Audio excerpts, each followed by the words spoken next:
Hi everyone, it's McNeil. Thanks for checking out my YouTube channel. This is video number 3 in the Yoga for Arthritis back series.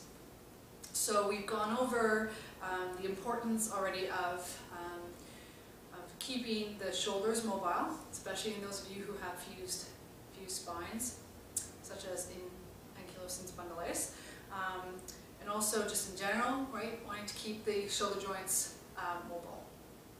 And then also we talked about different ways to keep mobility in the spine itself without having to do any sort of fancy forward bends or back bends. Okay, so seated cat pose was one option, and for those of you who can kneel, there is the classic cat pose variation.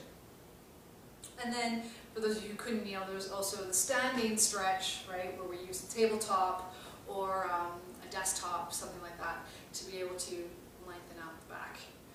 So in this video, I want to show you a very gentle twist, that two twists, actually, versions of twists. One that's appropriate for everyone, so fused spines, non-fused spines, and then another one that is good for those of you who still have unfused spines, so more mobility. All of these are good for those of you with arthritis in the back, so various types. So the first one is affectionately known as windshield wipers, and you need a little bit of floor space. You see I don't even really have a mat, but it works if you're lying in bed, but I prefer, you know, having a nice hard surface like the floor. So if you can get down to the ground, that's preferable. If you can't, and doing it in bed is the only way, then by all means go for it. Okay, my cat's gonna help again. She really finds these videos beneficial for her. Right? I think she's waiting for her chance to shine and to demonstrate for you. Okay, so you need a little bit of space for windshield wipers. You want to lay down on your back. And actually it's preferable even if you come down to your side first and then roll onto your back to put the least amount of pressure on the spine. And then your arms have a few options in terms of what they can do. They can rest beside you like this, so externally rotating or rolling the shoulders to the floor gently, palms up. They can go out into a T, and then for those of you who can and want a little bit more of a chest stretch and a shoulder stretch, and can do this and still ground the arms, you can come up into a nice wide V here. Now with your legs, the feet come wider than hip width, and they turn out, the toes turn out to 40, 45. You don't want to do this with too narrow of a stance. Okay? It's not like a bridge pose where you have the feet in line with the hips. You want to go wide. Take a deep breath in, and then exhale, twist to the right. Now you'll notice that my left buttock, as I go to the right, is lifting up. But what you may not realize is when I'm twisting, inhale, come back to center, I'm not forcing my knees down. Everything is coming from the hips. Okay? And especially, we'll call it this top knee over here, right? So we don't want to press it down, we want to move through the pelvis. Lift the right buttock up as you go to the left. Inhale, come back to center. Exhale, twist the other way. And inhale, back to center. Your mobility might be fairly limited, so maybe just a few inches in either direction. And if that's the case, that's fine. Just make sure that the movement comes from pelvis and not just from your knees, okay? No knees.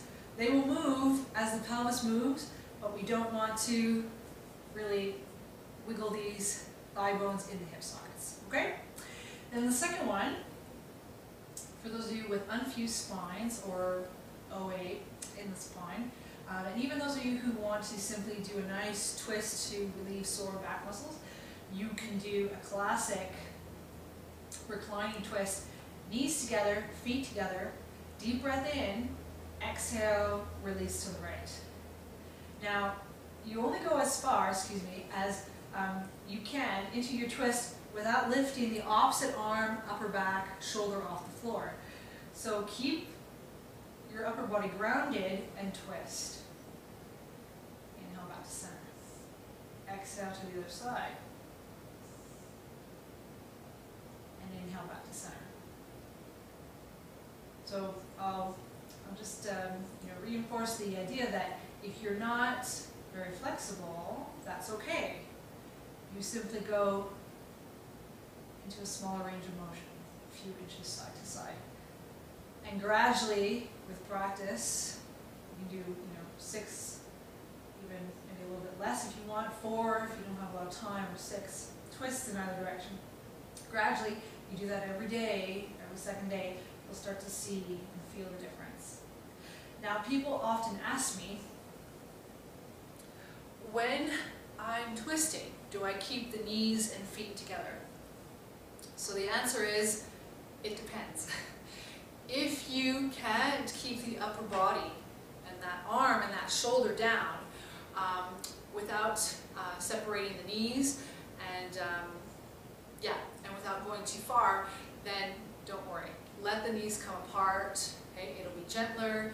This is the most important thing, the grounding on the floor, upper body. Plus, we don't want to put any pressure or overstretch the front of the shoulder. Okay? But if you're able to ground the upper body and you're able to keep the arms down and the shoulder is nice and safe, then by all means, feet and knees together. That'll intensify or deepen the pose.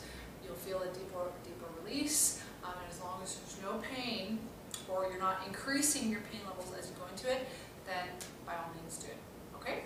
So I'll show you what I mean.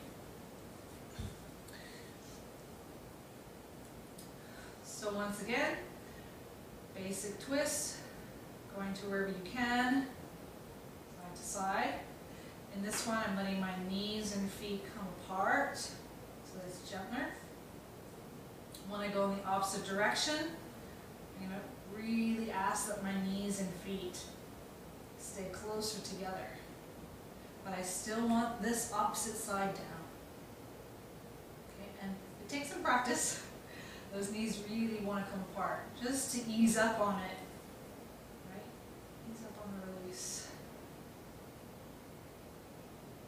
You may find that you have, like me, one side that's less forgiving than the other. Okay? So that is your windshield wipers and your reclining twist, great for keeping and maintaining mobility in the spine. Okay? And if you'd like to find out more about how yoga can help with your pain or simply as a therapeutic tool, you can sign up for my newsletter at kimmcneilyoga.ca.